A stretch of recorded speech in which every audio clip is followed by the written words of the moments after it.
말씀은 신약성경 데살로니가전서 3장 1절로 10절 말씀입니다. 절신절을 제가 봉독하겠습니다. 이러므로 우리가 참다 못하여 우리만 아덴에 머물기를 좋게 생각하고 우리 형제 곧 그리스도의 복음을 전하는 하나님의 일꾼인 디모데를 보내노니 이는 너희를 굳건하게 하고 너희 믿음에 대하여 위로함으로 아무도 이 여러 환난 중에 흔들리지 않게 하려 함이라. 우리가 이것을 위하여 세움받은 줄을 너희가 친히 알리라. 우리가 너희와 함께 있을 때에 장차 받을 환난을 너희에게 미리 말하였는데 과연 그렇게 된 것을 너희가 아느니라. 이러므로 나도 참다 못하여 너희 믿음을 알기 위하여 그를 보내었노니 이는 혹 시험하는 자가 너희를 시험하여 우리 수고를 헛되게 할까 함이니 지금은 디모데가 너희에게로부터 와서 너희 믿음과 사랑의 기쁜 소식을 우리에게 전하고 또 너희가 항상 우리를 잘 생각하여 우리가 너희를 간절히 보고자 함과 같이 너희도 우리를 간절히 보고자 한다 하니 이러므로 형제들아 우리가 모든 궁핍과 환난 가운데서 너희 믿음으로 말미암아 너희에게 위로를 받았노라. 그러므로 너희가 주 안에 굳게 선즉 우리가 이제는 살리라. 우리가 우리 하나님 앞에서 너희로 말미암아 모든 기쁨으로 기뻐하니 너희를 위하여 능히 어떠한 감사로 하나님께 보답할까. 주야로 심히 간구함은 너희 얼굴을 보고 너희 믿음이 부족한 것을 보충하게 하려 함이라. 아멘. 어린아이가 걸어다니기 위해서는 먼저 일어나는 법을 배워야 합니다. 일어서는 법을 배우지 못하면 그 아이는 더 이상 걸을 수가 없을 것입니다. 이런 아이들이 일어나서 걸으려고 할 때에 그들은 무언가의 도움을 받아야 되는데 그것이 밥상이 되기도 하고 벽이 되기도 하고 때로는 부모의 손이 되기도 합니다. 그렇게 해서 붙들고 일어나는 법을 배우다 보면 이제 그것을 붙잡고 한 발 떼기도 합니다. 그렇게 하다 보면 나중에는 붙잡지 않고도 한 발 한 발 떼기 시작해서 넘어지더라도 다시 일어나서 걷는 그러한 연습이 반복되면 어느 순간 그들은 서서히 걷기 시작해서 뛰기도 하는 그런 모습으로 성장해 가는 것을 볼 수 있습니다.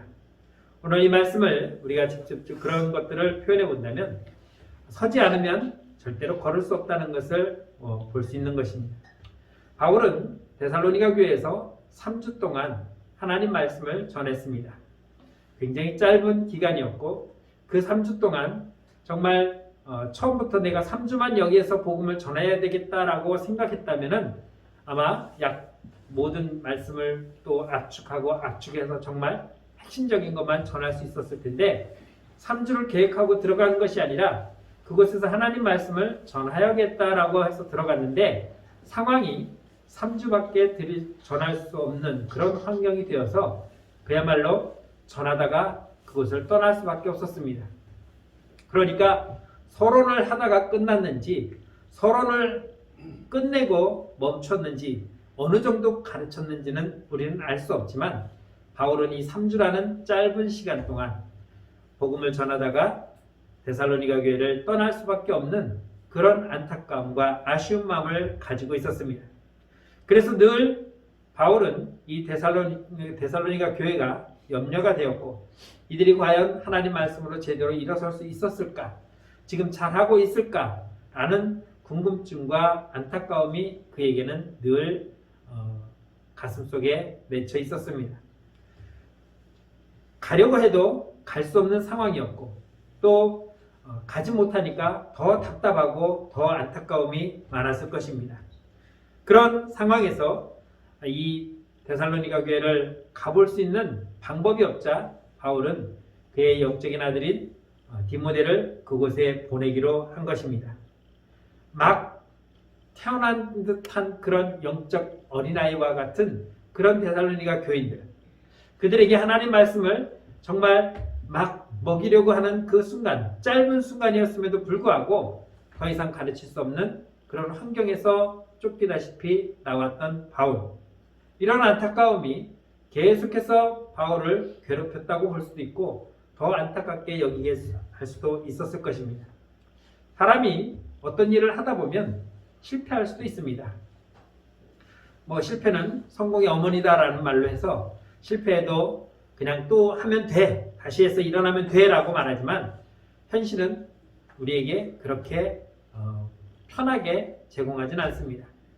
실패함으로 인해서 찾아오는 그래 뭐 한 번 실수할 수도 있지, 실패할 수도 있어, 지금부터 다시 하면 돼 라고 하는 그런 마음이 들기 이전에 사람은 실패를 하면은 그 실패로 인해서 낙심하게 됩니다. 실패하는 것이 두려운 것이 아니라 실패해서 낙심하는 것이 더 두렵고 힘든 것이라는 것을 우리에게 가르쳐주고 있습니다. 그래서 낙심하면은 다시 하려고 하는 의욕이 사라지고 그대로 주저앉고 또 포기하는 그런 경우들이 허다하게 나타나게 되기 때문입니다.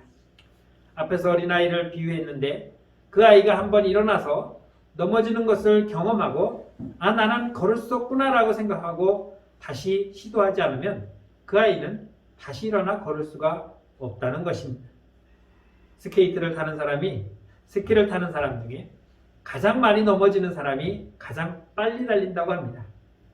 자꾸 넘어지고 그래서 또 일어나서 또 스케이트를 지치고 스키를 타야 넘어지지 않고 빨리 배울 수 있다는 것입니다. 실패를 두려워하는 것이 중요한 것이 아니라 그 실패를 통해서 낙심하고 좌절하지 아니하고 다시 일어설 수 있는 그런 용기가 있어야 되는데 바울은 데살로니가 교인들이 정말 믿음을 포기하지 아니하고 다시 그 말씀으로 든든히 서나가기를 안타깝게 기다리고 있었다는 것입니다. 제가 중학교 1학년 때니까 1977년 11월 달입니다. 주일로 기억하고 있는데 저는 그때 중학생이라서 어른 예배를 참석하지 않고 학생 예배를 가기 때문에 그 시간에 TV를 볼 수 있었습니다. 이날 어떤 경기가 있었냐면 지구 거의 반대편에 중남미에 있는 파라과이에서 여러분들 기억하실 겁니다. 홍수환 선수가 새로 만들어진 챔피언 결정전에 나가서 파나마의 카라스키아라고 하는 선수와 권투를 하게 됐습니다. 이 카라스키아는 그때 만 19세 11번 싸워서 11번 KO 승으로 이긴 정말 주먹이 센 그런 강자였습니다. 보시고 또 기억하시는 분도 계시겠지만 1회전에는 대충 탐색하다가 2회전에 들어가서 무려 4번이나 다운됐습니다. 예전 같으면 한 라운드에 3번이 다운되면 그냥 KO 처리되는 방식이었는데 이 챔피언 결정전에서는 10번이든 20번이든 내가 싸우겠다고 하는 의지만 있으면 그리고 열흘 셀 동안 일어날 수만 있다면 얼마든지 경기를 할 수 있는 프리넉다운제를 적용해서 했기 때문에 한 라운드에 4번이나 다운됐음에도 경기는 계속 진행될 수 있었고 드디어 3회가 시작되면서 반격을 시작한 홍수환이 중반에 카라스키아를 KO로 눕히고 이겨낸 것. 우리는 그것을 홍수환의 사전옥이다 라고 정말 전 세계가 깜짝 놀랄 만한 명승부 중에 명승부다라고 그렇게 치켜세운 것을 볼 수 있었습니다. 만일 4번이나 다운되면서 아니 3번째 다운되면서 아휴 졌다 나는 이렇게 3번이나 다운되는데 내가 무슨 그리고 거기서 일어나지 않았더라면 4번째도 내가 이렇게 한 라운드에 4번이나 떨어졌는데 내가 이길 수 있을까? 에휴 더 맞기 전에 여기서 끝내자라고 포기했었더라면 그는 승리를 맛보지 못했을 것이고 챔피언의 자리에 올라가지 못했을 겁니다. 그런데 일어나서 3회에 저돌적으로 가서 그 선수를 오히려 한 방에 KO를 시키므로 일어나지 못하고 열흘 셀 동안 못 일어나서 KO로 끝나버렸습니다. 경기가 끝나고 기자가 홍수환에게 이렇게 질문했습니다. 어떻게 그렇게 이길 수 있었느냐? 라고 했더니 홍수환 선수가 하는 말이 이겁니다. 그 자식이 너무 건방진 것 같아서 한 방 먹였습니다. 홍수환의 나이는 이제 28, 9에 다갔고 카라스키아는 19살입니다. 한 10살 차이 나는 어린애한테 그렇게 두들겨 맞아서 4번이나 다운됐으니까 얼마나 자존심 상했겠습니까? 그런데 이겼으니까 한 말이죠. 너무 건방진 것 같아서 내가 한 방 먹였다. 우리가 살아가면서 믿음 생활하면서 환난과 핍박은 자연스럽게 오는 거였습니다. 아무리 부잣집에 태어난 아이라 할지라도 그 아이가 자라가면서 아무런 고통을 느끼지 아니하고 아무런 어려움을 당하지 아니하고 아무런 환난을 당하지 아니하고 정말 평안히만 살아갈 수 있는 그러한 사람은 세상에 없다는 것입니다. 왕자로 태어났건 공주로 태어났건 아니면 가난한 집에 아이로 태어났건 그래도 넉넉한 집에 먹고 살만한 집에 태어났던 그것은 중요한 것이 아니라 사람이 태어나는 그 순간부터 우리에게는 환난과 어려움들이 누구나 닥쳐온다는 것입니다. 특히 바울은 이제 복음이라는 것, 예수 그리스도가 이런 분이라는 그 사실 하나만 마치 던져준 것 같은 그러한 데살로니가 교인들이 믿음으로 과연 설 수 있었을까라는 이러한 의문이 그를 더욱더 안타깝게 만들었던 것입니다. 오늘 3절 말씀 보면 이렇게 말씀합니다. 아무도 이 여러 환난 중에 흔들리지 않게 하려 함이라 우리가 이것을 위하여 세움받은 줄을 너희가 친히 알리라 하고 말하고 있습니다. 바울이 디모데를 보내어서 그리고 자기가 가려고 그렇게 노력했던 그 이유는 다른 건 아닙니다. 이 환난 중에서 데살로니가 교인들이 흔들리지 않게 믿음으로 바로 세움받는 것, 그것이 바울의 소망이었기 때문입니다. 바울이 원하는 건 다른 것이 아니었습니다. 그들이 믿음 안에서 바로 서는 것, 그것이 그의 소망이었습니다. 학생을 가르치는 선생님의 소망은 무엇입니까? 오늘 하루 그냥 대충 때우다가 가는 겁니까? 그것은 아닐 겁니다.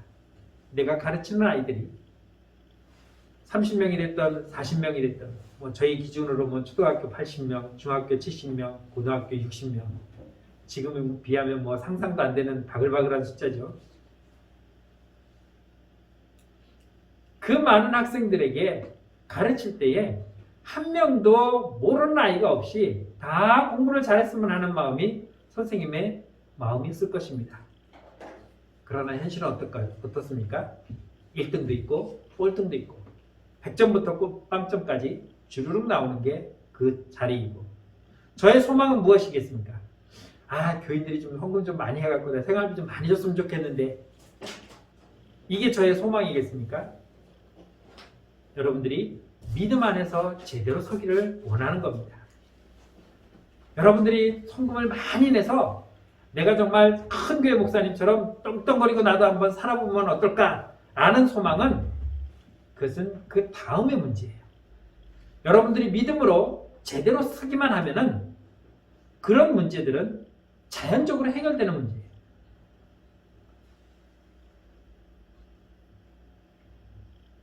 제가 원하는 건 여러분들이 헌금을 많이 하는 것이 원하는 것이 아니라 여러분들이 믿음으로 제대로 서는 것이에요. 그렇게만 된다면 그 모든 다음 문제들은 다 해결되는 일들이에요. 그런데 사람들은 그렇게 생각하지 않는다는 겁니다. 그래서 예수님이 말씀하신 것처럼 마태복음 6장 33절에서는 너희는 먼저 그 나라와 그 의를 구하라. 그런데 사람은 어떻게 합니까? 그 나라와 그 의는 내가 무엇을 먹을지, 무엇을 마실지, 무엇을 입을지 이게 해결되면 그때 가서 봐서 그 나라를 구해보겠습니다. 지금은 내가 먹고 사는 문제가 해결되지 않아서 마치 그 나라와 그 의를 구할 틈이 생기지 않고 그런 상황이 내게 지금 적합하지 않습니다라는 것입니다. 여러분들이 예수 그리스도를 만나서 믿음으로 살아가면서 만나기 이전에는 당연히 무엇을 먹을지 마실지 입을지를 고민하며 걱정하며 사는 인생이었습니다. 그러나 우리가 예수 그리스도를 만난 이후에는 그것이 우리의 인생에 우리가 살아가는데 첫 번째 이유가 아니라 그 이유는 이유에도 들어가지 않는 것이고 오직 우리의 목표는 이제는 내가 하나님께 어떻게 하면 하나님의 백성으로 어떻게 하면 하나님께 더 가까이 어떻게 하면 내가 하나님을 기쁘시게 하는 삶을 살아갈 수 있을까? 이것이 우리의 목표가 되고 삶의 방향이 되어야 하는 것입니다. 그렇게 살기만 하면은 세상 사람들처럼, 아니 내가 예수를 만나기 이전에처럼 내가 무엇을 먹고 마시고 또 입을지 고민하려고 했던 그 문제들은 당연히 해결되어진다는 것입니다. 여러분, 잘 먹고 잘 살고 싶죠? 좋은 차 타고 뭐 좋은 집에서 살고 싶죠? 나도 부자처럼 정말 돈을 막 원 없이 쓰고 백화점 가서 그냥 여기에서부터 여기까지 다 주세요. 내 사이즈 95. 핸드백 가서 색깔별로 다 주세요. 구두방 가서 여기서부터 여기까지 모양대로 하나씩 다 주세요. 그리고 지나가면서 카드만 탁 내면은 그냥 점원들이 그거 다 들고 막 쫓아와서 차에다가 탁 실어주며 그렇게 살고 싶죠. 저도 한 번씩 그렇게 살아보고 싶어요. 그렇게 되려면 어떻게 해야 됩니까? 돈이 있어야죠. 돈만 있으면 그렇게 할 수 있습니다. 그런데 문제는 지금 내가 돈이 없어서 못하는 거예요. 그 돈이 생기려면 어떻게 해야 됩니까? 열심히 벌어야겠죠. 뭘 해서 그렇게 돈을 벌까? 요즘 뭐 비트코인이 막 올라간다니까 비트코인을 사볼까? 주식으로 돈을 번다는데 주식을 사볼까? 복권을 사볼까? 그런다고 해서 부자 되는 건 아니에요. 내가 하나님이 원하는 사람이 되기만 하면 하나님은 그러한 모든 것들을 다 해결해 주신다는 거예요. 이렇게 설교하면 그러면 예수 잘 믿으면 내가 부자 될 것 같아. 부자 되는 건가? 그는 제 마음이 아니라 하나님 마음이니까. 하지만 안 된다고는 말하지 않겠습니다. 왜냐하면 그런 사람이 있었기 때문에. 다윗도 그랬고 또 그의 아들 솔로몬도 그랬고 아브라함도 그랬고 그의 아들 이삭도 그랬고 야곱도 그랬으며 요셉도 그랬습니다. 에녹이라는 사람은 어떤 사람인지 잘 몰라요. 딸랑 두세 줄밖에 안 나오는데 그 사람은 하나님과 동행하다가 죽지 않고 하늘로 올라가 버렸습니다. 욥이라는 사람은 그 엄청난 환난과 고난을 당했지만 그는 오히려 갑절의 축복을 받았다고 말했습니다.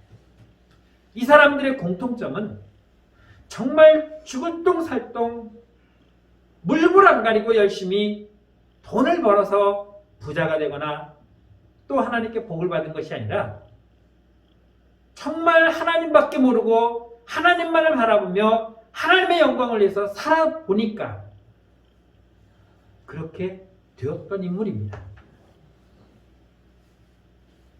바울은 가지 못하는 이 안타까움을 디모데를 보내어서 그 상황을 살폈습니다. 내가 가지 못하니까 디모데야, 네가 가서 한번 살펴보거라. 내가 보기에는 그 짧은 기간에 그들의 복음을 듣고 제대로 설 수나 있었는지 모르겠다. 지금 어떻게 하고 있는지 모르겠다.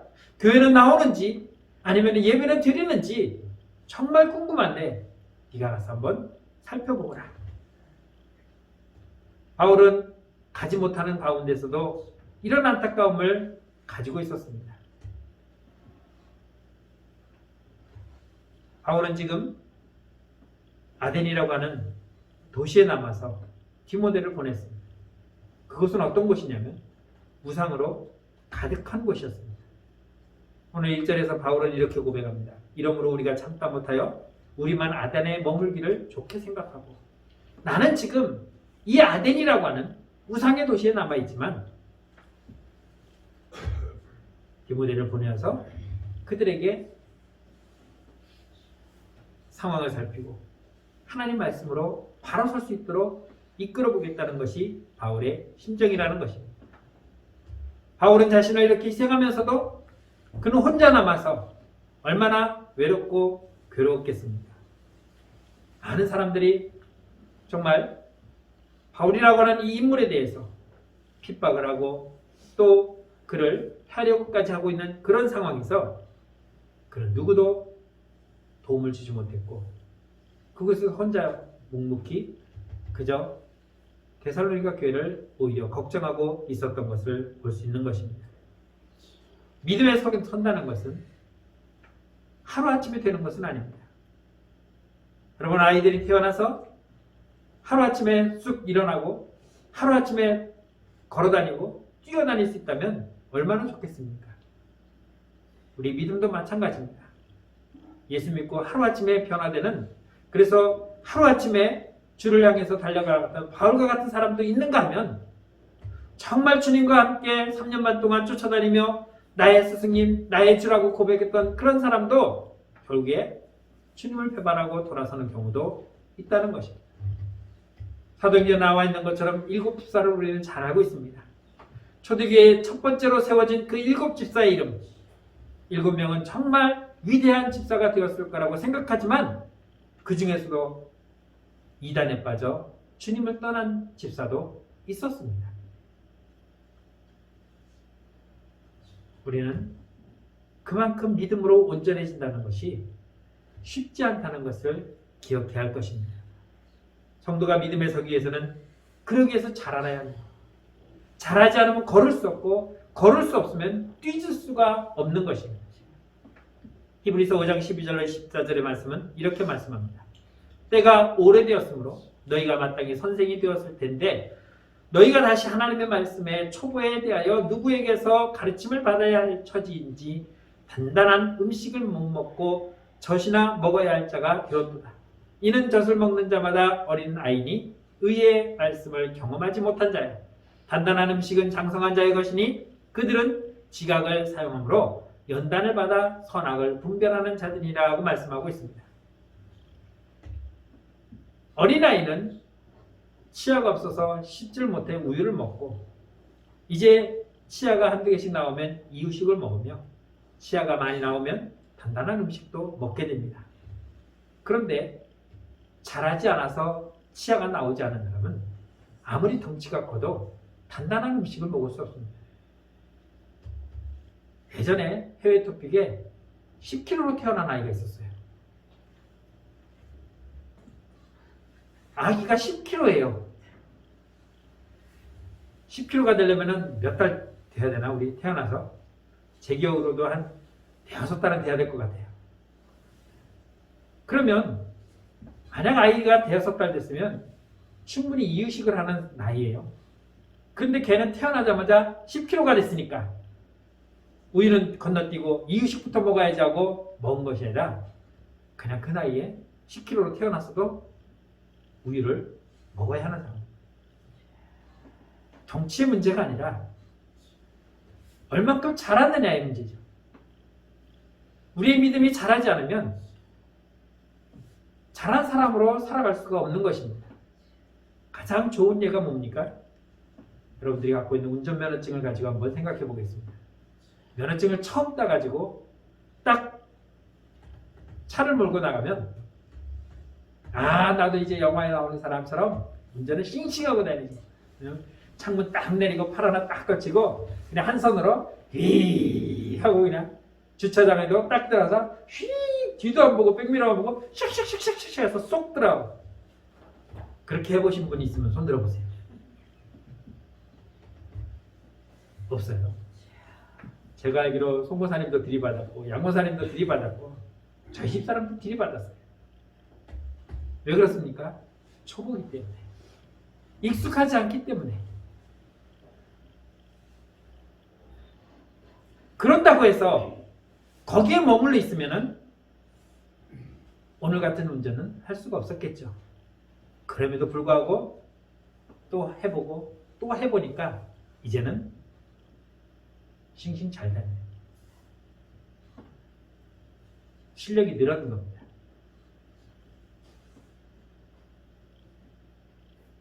무서워서 그때부터 핸들을 안 잡았다면 장롱 면허가 됐겠죠. 면허는 있지만 운전을 못해요. 우리는 초보자가 아니라 이제 잘해야 되는 거예요. 교회 다닌 지는 10년, 20년, 30년, 50년이 되었는데 믿음은 잘하지 않아서 아직도 어린아이 같은 믿음을 가지고 있다면 그것은 누가 봐도 심각한 거죠. 한번 생각해 보시죠. 오늘 이제 제 아들이 저 뒤에 왔는데 키도 저보다 훨씬 커요. 몸무게도 저보다 훨씬 납니다. 제가 밥을 안 먹고 이만한 젖병을 물고 다닌다고 한번 생각해 보세요. 우리가 보면은 그래 너는 나보다 한 3, 40년 어리고 내 손죽 버리고 그래 너는 아직도 어리니까 젖이나 빨아라. 이렇게 할 수 있겠습니까? 잘하지 않으면요. 앞에서 말씀드린 것처럼 10kg로 태어났다 할지라도 그 아이는 갓난아이예요.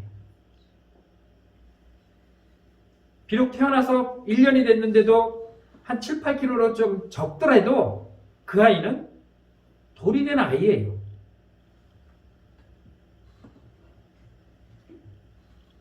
믿음은 멈춰 있는 것이 아니라 자라야 되는 거예요. 자라야 믿음의 열매를 맺을 수가 있는 거예요. 오늘 바울은 디모데를 통해서 데살로니가 교인들의 형편을 전해들었습니다. 오늘 6절에 보면은 지금은 디모데가 너희에게로부터 와서 너희 믿음과 사랑의 기쁜 소식을 우리에게 전하고 또 너희가 항상 우리를 잘 생각하여 우리가 너희를 간절히 보고자 함과 같이 너희도 우리를 간절히 보고자 한다니 라고 말하고 있습니다. 디모데를 보내어서 상황을 살펴봤더니 그들이 오히려 믿음 생활을 잘하고 있었다는 것입니다. 내가 했던 염려와 근심이 쓸모없게 되어버렸습니다. 상황을 알기 전에는 믿음 생활을 할 수 있었을까? 예배는 드릴까? 전부 다 흩어진 건 아닐까? 다른 사람들에게 핍박은 받는 건 아닌가? 이런 고민과 걱정이 있었는데 디모데가 가서 보고 왔더니 잘하고 있더라는 거예요. 그러니 바울에게는 얼마나 그것이 큰 기쁨이 되었겠습니까? 자기가 걱정했던 것들이 오히려 해소가 되고 내가 생각한 것 이상으로 그들은 믿음으로 든든히 서 있다는 것이 바울에게 전해드립니다. 바울은 그것을 통해서 지금 이 편지를 쓰며 격려하고 칭찬하고 있는 것입니다. 오늘 7절로 8절 말씀이 그렇습니다. 이러므로 형제들아 우리가 모든 궁핍과 환난 가운데서 너희 믿음으로 말미암아 너희에게 위로를 받았노라. 그러므로 너희가 주 안에 굳게 선즉 우리가 이제는 살리라고 말씀하고 있습니다. 이제 우리가 살겠다. 바울이 말합니다. 내가 들으니까 너희들이 믿음으로 잘 하고 있다니까 믿음으로 굳게 서 있다니까 이제 내가 좀 살겠다. 내가 걱정 안 해도 내가 염려하지 않아도 너희들이 이렇게 믿음으로 잘 자라고 있다니까 이제 내가 다리 뻗고 잘 수 있겠다. 참 대단하다. 그 3주 그 짧은 기간에 정말 뭔 말인지도 잘 모르는 그런 상황에서 그저 단지 예수 그리스도라고 하는 이름 하나 전해 듣고 너희가 이렇게 믿음 생활한다는 걸 전해 들으니까 나로서는 더 이상 할 말이 없다. 정말 대단하다라고 지금 디모데를 통해서 전해드린 바울은 오히려 감사하고 기뻐하고 있는 것입니다. 너희가 주 안에 선즉 어떻게 서 있습니까? 그냥 단순하게 쓴 것이 아니라 굳게 섰다는 것입니다. 이제는 넘어지지 아니하고 스스로 걸어다닐 수 있고 뛰어다닐 수 있는 그런 사람으로 그런 믿음으로 굳게 서게 되었다는 것을 오늘 바울은 감사하게 기쁘게 여기고 있는 것입니다.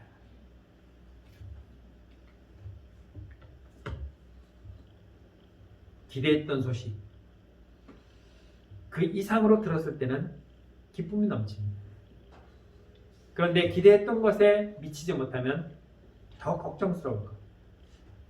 바울은 그것을 염려했는데 오히려 더 기쁜 소식을 전해 들어온 거죠. 그 기쁜 소식은 바울에게 힘이 되었고 오히려 그가 위로를 받는 내용이 될 수 있었던 것입니다. 너희 때문에 이제 내가 살 것 같다. 너희들이 믿음으로 굳게 섰다고 하니 나는 이제 더 이상 염려하지 않아도 될 것 같다. 이것이 데살로니가 교회를 바라본 그 소식을 전해드린 바울의 고백인 것입니다. 어떤 내용이든 소식은 좋은 것입니다. 그러나 바울에게 있어서 소식은 정말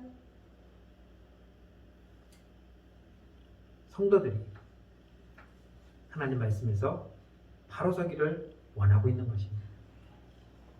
그들이 부자가 되는 것이 원하는 것이 아니라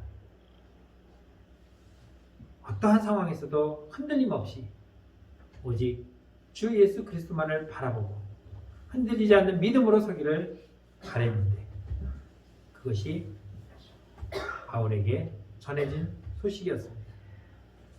사랑하는 성도 여러분, 여러분들은 믿음이 자라고 있습니까? 여러분들의 삶의 목표는 하나님을 향하고 있습니까? 스스로에게 질문해 보면서 나는 정말 하나님을 바라보고 살아가고 있다. 나는 내 인생의 목표가 주님을 향하여 나아가는 것이다. 나는 흔들림 없이 오직 주님만 바라보고 나가겠다고 하는 이러한 모습으로 살아갈 때에 여러분들의 믿음은 날마다 장성한 분량에 이르기까지 자라갈 것이며 또한 성령의 9가지 열매를 주렁주렁 맺어서 주님 앞에 설 때에 잘했다 칭찬받는 귀한 성도들이 될 수 있을 것입니다. 그런데 그렇지 못한다면 초보 운전자같이 면허증은 땄는데 운전을 할 줄 모르는 그러한 사람으로 남아있다면 이 땅의 영적 아이로 정말 하나님을 만나고 예수 믿겠습니다. 주님을 나의 구주로 영접하고 믿었는데 여전히 어린아이 같은 믿음으로 남아있다면 오히려 주님의 근심거리가 될 수밖에 없는 것입니다. 더 이상 주님의 근심거리가 아니라 주님의 기뻐하시는 정말 데살로니가 교인들이 믿음으로 굳게 선 것을 전해드린 바울이 기뻐하였던 것처럼 저와 여러분들의 믿음이 굳건히 서서 주님 보시기에 정말 잘하고 있구나. 정말 내가 더 이상 걱정하지 않아도 되겠구나. 정말 이렇게 믿음 생활 잘하고 있으니 나는 더 이상 할 말이 없다. 참 잘하고 있다라고 하는 주님의 기쁨이 되는 저와 여러분들의 삶이 되기를 주의 이름으로 축원합니다. 기도하겠습니다. 참 좋으신 하나님 은혜를 감사합니다. 바울은 디모데를 통해서 데살로니가 교인들이 얼마나 믿음 생활을 잘하고 있는지 소식을 전해 듣고 그가 했던 모든 염려들이 헛된 것이었음을 고백했습니다. 참으로 데살로니가 교인들은 주님이 기뻐하시는 믿음에 굳게 서 있었고 바울의 근심과 걱정이 아무것도 아니었음을 나타내는 놀라운 소식이었습니다. 그들은 믿음이 자랐고 열매를 맺었습니다. 오늘 우리들도 데살로니가 교인들처럼 주님의 근심거리가 되는 것이 아니라 주님이 기뻐하시는 교회, 주님이 기뻐하시는 성도가 되어서 믿음의 열매를 주렁주렁 맺어 잘했다 칭찬받는 우리 교회와 모든 성도들이 될 수 있도록 인도하여 주옵소서. 예수님의 이름으로 감사하며 기도드렸습니다. 아멘.